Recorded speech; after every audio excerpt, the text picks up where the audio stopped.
Hello friends, good afternoon and welcome back to my channel again. तो जैसा कि मैंने कहा था कि मैं लॉस के टाइम पे भी वीडियो आपको अपलोड करूंगा। कुछ भी हिडन नहीं रहेगा, आपको सब कुछ पता चलेगा कि लॉस कब कितने होते हैं, प्रॉफिट कैसे कितने होते हैं। बिकॉज यूट्यूब में बहुत ज़्यादा ओवरलोडेड इन्फॉर्मेशन है, बट एक्चुअल में कंटेंट बहुत कम लोग प्रोवाइड कर पाते हैं। कि क्या मार्केट में वर्क करता है ये चीज़ हर किसी को नहीं पता। ज़्यादातर क्या है कि लोग अपना सेल्स करना प्रेफर करते हैं, टेलीग्राम कोर्सेज बेचना पसंद करते हैं। तो मेरे ट्रेड लगे हुए हैं, मैंने आज भी ऑप्शन सेल कर रखे हैं। मार्केट्स लाइव हैं और निफ्टी चल रहा है 17,000 के आसपास एंड बैंक निफ्टी ट्रेड कर रहा है 39,300 के आसपास। तो साइकोलॉजी का ही रोल होता है। आज भी अपन बात करेंगे 5 इंपॉर्टेंट साइकोलॉजिकल पॉइंट्स के बारे में। एक सेकंड में ज़रा इसको हटा दूँ, ये लॉगिन इसको कुछ बता रहा हूँ, ठीक है। तो अपन बात करेंगे साइकोलॉजी के बारे में कि ट्रेडिंग में साइकोलॉजी का रोल ज़्यादा होता है, बाकी चीज़ों का कम ही होता है। तो अपन बढ़ते हैं अपने फर्स्ट पॉइंट की तरफ, which is people destroy their accounts by a string of bad losses और बैड डेज। इसका क्या मतलब है कि जो भी नए ट्रेडर्स होते हैं उनको प्रॉफिट करना तो आ जाता है, उनको प्रॉफिट करना धीरे धीरे किसी तरह से वो सीख जाते हैं, बट एक्चुअल में जो रिज़ल्ट उनको चाहिए होते हैं वो उनको नहीं मिलते। एक वजह से कि वो ऐसे होता है कि सपोज़ आप करोगे, आपको 10 दिन से कंटिन्यू प्रॉफिट हो रहा है कि 10 ट्रेड से कंटिन्यू प्रॉफिट हो रहा है, और एक ट्रेडर को पता है कि लॉस इनएविटेबल पार्ट है, वो कभी ना कभी होना ही है, तो उनको स्टॉप लॉसेस लगाना आता है, लॉस लेना आता है। बट आप मार्केट से नहीं एक्सपेक्ट कर सकते कि आपको 10 ट्रेड के बाद एक ही ट्रेड में लॉस होगा फिर आपके पर कंटिन्यू प्रॉफिट आने चालू हो जाएंगे, या कि एक ही दिन लॉस होगा और फिर आपके कंटिन्यू प्रॉफिट आने चालू हो जाएंगे। हो सकता है कि वो आपकी जो लॉस वाली स्ट्रीक है, जो प्रॉफिट की स्ट्रीक आपकी लंबे टाइम से चलते आ रही थी, तो लॉस वाली स्ट्रीक आपकी 1 दिन 2 दिन ना होकर कुछ दिनों तक चले, इन द सेंस कि आप 2 दिन 3 दिन 5-6 दिन तक चले। तो आपको उस टाइम पे अपने आप को स्टेबल रखना है, अनस्टेबल नहीं होना है, और अपना अकाउंट खुद से डैमेज नहीं करना। जो भी आपका रिस्क मैनेजमेंट रूल है, जो भी आपका रिस्क है, आपको उसके अंदर स्टक रहना, आपको उसमें बने रहना है, और एक प्रॉफिटेबल ट्रेड का और एक प्रॉफिटेबल डे का, विनिंग डे का वेट करना है। और जैसे ही वो स्टार्ट होगा आपकी विनिंग स्ट्रीक फिर स्टार्ट हो जाएगी। और ऑब्वियस सी बात, अगर आप ट्रेडिंग कर रहे हो तो आपका रिस्क रिवॉर्ड हमेशा ही ज़्यादा होगा। तो रिवॉर्ड वाले डेज जब भी आएंगे तो वो आपके जो भी लॉसेस होंगे XYZ वो 1-2 दिन में आपके पार हो जाएंगे और आप फिर से प्रॉफिट वाले स्ट्रीक में चालू हो जाओगे, आगे हो जाओगे। तो नए ट्रेडर्स क्या गलती करते हैं कि वो 1-2 लॉस तो ले लेते हैं छोटे छोटे, बट उसके बाद जब मार्केट और लॉसेस डिमांड करता है तो वो वहाँ अपने आप को स्टेबल नहीं रख पाते और मार्केट्स को बड़े बड़े लॉस खुद से ही दे देते हैं, और बाद में जब उनके प्रॉफिट होते हैं तो वो उनको अच्छे लगते नहीं हैं इतने, और ओवरऑल उनके रिजल्ट जो है फिर लॉस में ही जाके क्लोज होते हैं। तो फर्स्ट पॉइंट यही है कि ट्रेडर्स का लॉस कंटिन्यू लॉसेस स्ट्रीक आने की वजह से होता है। आपको समझना पड़ेगा कि आपके कंटिन्यू 4 से 5 ट्रेड में और 4 से 5 दिन लॉसेस भी हो सकते हैं, जो कि मार्केट में बहुत नॉर्मल चीज़ है, बहुत नॉर्मल सी बात है, कोई बड़ी चीज़ नहीं है। जैसे आप देख सकते हो मेरा आज लॉस हो रहा है, तो इसका मतलब ये नहीं कि मेरे को कल प्रॉफिट ही होगा, हो सकता है कल भी मेरे को लॉस हो, उसके बाद वाले दिन में भी किसी दिन लॉस हो। तो ये एक छोटा सा पॉइंट है जो आप अपने ट्रेडिंग में अप्लाई करके देखो तो आपको समझ आएगा कि इससे कितना रिजल्ट इम्पैक्ट होता है। बढ़ते हैं फ्रेंड्स नेक्स्ट पॉइंट की तरफ, which is a loser is not under capitalised, his mind is under developed. इसका क्या मतलब है? एक जो लॉस करने वाला ट्रेडर है, एक जो ट्रेडर्स को लॉस होता है, वो हो सकता है कि आप ट्रेडर्स को आपको लगता हो कि कैपिटल साइज़ कम होने की वजह से हो रहा है, कि आपका कैपिटल कम है इसलिए लॉस हो रहा है, जिनके पास कैपिटल ज़्यादा है उनका ही प्रॉफिट होता है। तो ऐसा नहीं होता।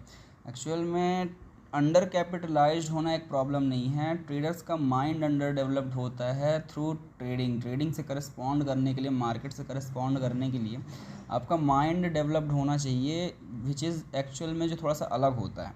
जैसे आप इसको ऐसे समझो कि जो भी प्रॉफिटेबल ट्रेडर हैं, जो भी बड़े प्लेयर हैं, उनको आप कुछ भी XYZ अमाउंट दोगे, आप 1 लाख दे दो, 2 लाख दे दो, 10 लाख दे दो, 50 हज़ार दे दो, 10,000 दे दो, वो उसी में आपको प्रॉफिट निकाल के दिखा देंगे, उसी में कैपिटल बना के दिखा देंगे और उसी को इंक्रीज़ करके दिखा देंगे, because their mind is developed. उनका माइंड ट्रेडिंग के अकॉर्डिंग उन्होंने डेवलप कर रखा है कि वो कैसे होता है। तो कैपिटल से उनको फ़र्क नहीं पड़ता, कैपिटल कुछ भी हो XYZ, उससे उनको ज़्यादा फ़र्क नहीं पड़ता, और कैपिटल कभी प्रॉब्लम होती भी नहीं है। तो आपको ये समझना पड़ेगा कि कैपिटल कम होना प्रॉब्लम नहीं है, पहले आपको प्रॉफिट निकालना मार्केट से, उस तरह आपका माइंड डेवलप होना चाहिए कि एक्चुअल में ट्रेडिंग में क्या रूल होता है, क्या साइकोलॉजी वर्क करती है। फिर आप कुछ भी आपके पास XYZ कैपिटल होगा, आप उसी में प्रॉफिट निकालना स्टार्ट कर दोगे, उसी में आप समझ जाओगे कि ओके ये थिंग इसमें वर्क करती है, ये चीज़ ऐसे वर्क करती है। तो सेकेंड पॉइंट अपना यही है कि अंडर कैपिटलाइज्ड होना एक प्रॉब्लम नहीं है, माइंड अंडर डेवलप्ड होता है, जो धीरे धीरे टाइम के साथ लॉस लेके मार्केट्स में लर्निंग करके सीखते सीखते जो टाइम टेकिंग है वो धीरे धीरे डेवलप होता है, और वो एक बार डेवलप हो जाता है तो दोबारा फिर उसमें आपको कुछ करने की ज़रूरत पड़ती नहीं, फिर वो आप प्रॉफिटेबल ट्रेडर्स की कैटेगरी में आ जाते हो, तो फिर आपके लिए ज़्यादा चैलेंजिंग वो उतना होता नहीं है। तो बढ़ते हैं अपन नेक्स्ट पॉइंट की तरफ, which is the market is consist of tough man and women who look for ways to take money not to give. इसका क्या मतलब है कि मार्केट जो बना होता है वो बहुत टफ मैन एंड वुमेन से बना होता है, यानी कि बहुत कठोर लोगों से बना होता है जो सिर्फ पैसे लेना जानते हैं, पैसे देना नहीं जानते। मतलब आप ऐसे समझो कि जो भी आपको प्रॉफिट XYZ कभी होता है तो वो कहीं और से नहीं आता, वो किसी न किसी ट्रेडर का ही मनी होता है। मतलब अगर आप ऑप्शन बाई कर रहे हो या स्टॉक बाई कर रहे हो तो वो किसी न किसी सेलर का मनी होता है, कि अगर आप सेल कर रहे हो तो किसी न किसी बायर का मनी होता है। तो इससे क्या समझ में आता है कि जो भी मनी उसमें आप लेना चाह रहे हो वो किसी न किसी एक पर्सन का, किसी न किसी एक ट्रेडर का है। तो जो भी मार्केट्स में ट्रेडर हैं वो बहुत टफ़ होते हैं, वो बहुत हाईली माइंडेड होते हैं। आप ये नहीं एक्सपेक्ट कर सकते कि आपके सामने वाला प्लेयर जो भी ट्रेडर है वो बहुत नॉर्मल होगा, ट्रेड आके लगा रहा है और कुछ भी करके चला जा रहा है। हर कोई सिर्फ प्रॉफिट निकालना चाहता है, प्रॉफिट लॉस कोई नहीं करना चाहता है। तो इस वजह से मार्केट बहुत टफ़ मैन और वुमेन से बना होता है। जो भी नए ट्रेडर्स आते हैं उनको ये इस चीज़ का आइडिया नहीं होता कि मार्केट्स में ऑलरेडी जो प्लेयर हैं वो कितने टफ़ हैं, कितने लॉसेस खा के बैठे हैं, कितनी सारी चीज़ें सीख के बैठे हैं। तो इसलिए लॉसेस हमेशा नए ट्रेडर्स के होते हैं। जो ओल्ड प्लेयर होता है, एक ओल्ड जो मॉन्क होता है, उनको ये सारी चीज़ें पता होती हैं। तो आप मार्केट को चार्ट्स के थ्रू तो समझते ही हो, बट आप मार्केट को ऐसे ही समझो कि मार्केट बहुत टफ़ लोगों से बना होता है जो ट्रेडर्स ही होते हैं एक तरह से, और जिनको सिर्फ मनी लेना आता है, देना नहीं। तो आपको उस वे में ट्रेडिंग करना है कि आप मनी सिर्फ एक्सट्रैक्ट करो, ना कि आपको मनी देना पड़े। चाहे आप कुछ भी करो, आप किसी भी वे में थिंक करो, बट आप बहुत सिंपल और बहुत ईजी और बहुत नॉर्मल वे में अगर आप मनी एक्सपेक्ट करोगे तो वो आपको मिलना बहुत मुश्किल होगा। आपको थोड़ी सी अलग टाइप की थिंकिंग रखनी पड़ेगी मार्केट से मनी निकालने के लिए। आपको एक अलग ग्रुप में रहना पड़ेगा, एक क्राउड से दूर रह के सोचना पड़ेगा, तब जाके थोड़ा सा पॉसिबल होगा। अदरवाइज़ ये बहुत टफ़ होता है, हर किसी के लिए होता है। तो बढ़ते फ्रेंड्स अपन अपने फोर्थ पॉइंट की तरफ, which is wishful thinking is stronger than dollars और रुपीज़ से रुपीज़। मैं रिपीट कर देता हूँ, which is wishful thinking is stronger than dollars. इसका क्या मतलब है कि विशफुल थिंकिंग मतलब जैसे आप किसी ट्रेड में हो और आपको लॉस हो रहा है और आप उसके पीछे कोई भी रीज़न नहीं देख रहे हो कि आपका लॉस क्यों हो रहा है, आप उसको कट नहीं कर रहे हो या कि प्रॉफिट पे आप नहीं समझ रहे हो। बस आप विशफुल थिंकिंग में उम्मीद लगा के बैठे हो मार्केट से ट्रेड लगा के कि या तो लॉस हो जाए कि प्रॉफिट हो जाए, कुछ भी हो जाए XYZ। ज़्यादा आप किसी चीज़ पे फोकस कर नहीं रहे हो।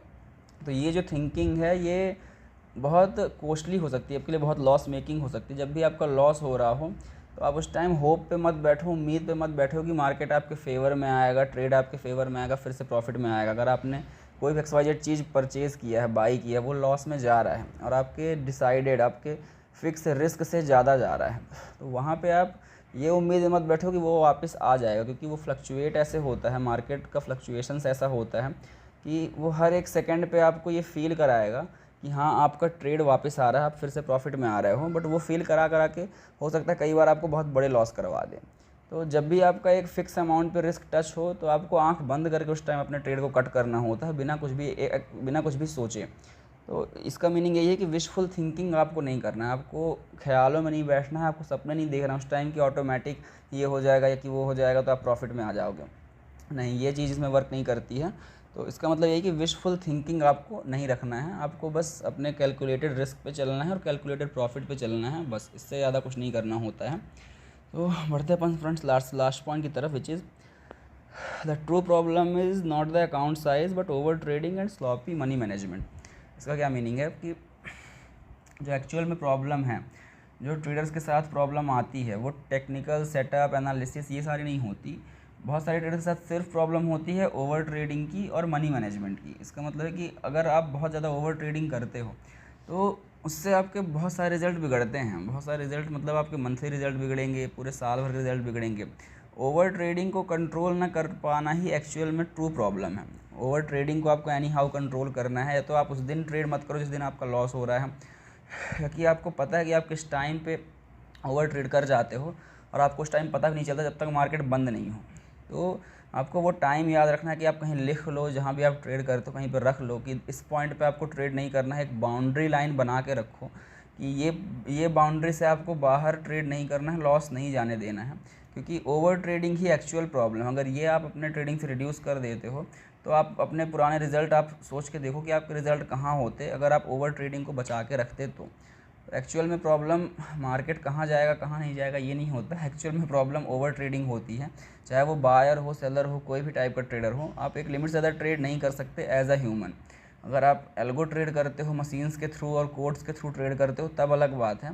बट अगर आप एज अ ह्यूमन ट्रेड करते हो तो वहाँ पे साइकोलॉजी और इमोशंस बीच में होते हैं। तो इस वजह से आप बहुत ज़्यादा ट्रेड नहीं कर सकते और बहुत ज़्यादा मार्केट में इंटैक्ट नहीं रह सकते। इस वजह से ओवर ट्रेडिंग को बचाने के लिए, ओवर ट्रेडिंग रोकने के लिए आपको उसका कुछ ना कुछ सॉल्यूशन खुद से ही करना पड़ेगा कि ये चीज़ कैसे आप अपनी ट्रेडिंग से एक्सक्लूड कर सकते हो। क्योंकि जिस दिन ये एक्सक्लूड हो जाएगी आपके रिजल्ट्स बहुत ड्रेस्टिकली चेंज होने लग जाएंगे। तो फ्रेंड्स यही थे अपने 5 पॉइंट्स और मेरे ट्रेड्स लगे हुए हैं और मेरे को ऐसा कि 3 बजे तक मार्केट क्लोज होगा, ये थोड़ा सा रिड्यूस होके बिलो 1 के आ जाएगा, जो बेसिकली मैं इसमें क्लोज कर दूंगा। और कल एक्सपायरी है फिर निफ्टी का, जो कि मेरा मेन दिन है और उस पर मैं ट्रेड करूंगा, उस पर प्रॉफिट के चांस होते हैं और वो मैं वीडियो पे अपलोड करूंगा विथ वही मेरे 5 साइकोलॉजिकल पॉइंट्स के साथ। सो वो आपको हेल्प भी कर सकते हैं। फ्रेंड्स तो मार्केट्स क्लोज होने वाले हैं, मैंने सोचा लास्ट में वीडियो अपलोड कर दूँ थोड़ा सा कि कहाँ पे क्लोज होते हैं। ये तो वही ट्रेड्स रखे थे मैंने जिसमें मेरा लॉस रिड्यूस हो गया था और ये 2000 रिड्यूस होके 800 पे आ गया है। तो वही है कि फ्रेंड्स साइकोलॉजी का बहुत रोल है, जो कि धीरे धीरे मैं आपको अपने वीडियोज़ में बताऊंगा। और फाइनली मार्केट बंद हो गए हैं और मैं 900 का लॉस आज बुक कर दिया है। बेसिकली कल मैं ट्रेड करूँगा, तो कल जो होगा डे वो मेन दिन होगा एक्सपायरी के डे पे। तो थैंक्स फ्रेंड्स, मिलते हैं अपन कल के वीडियो में।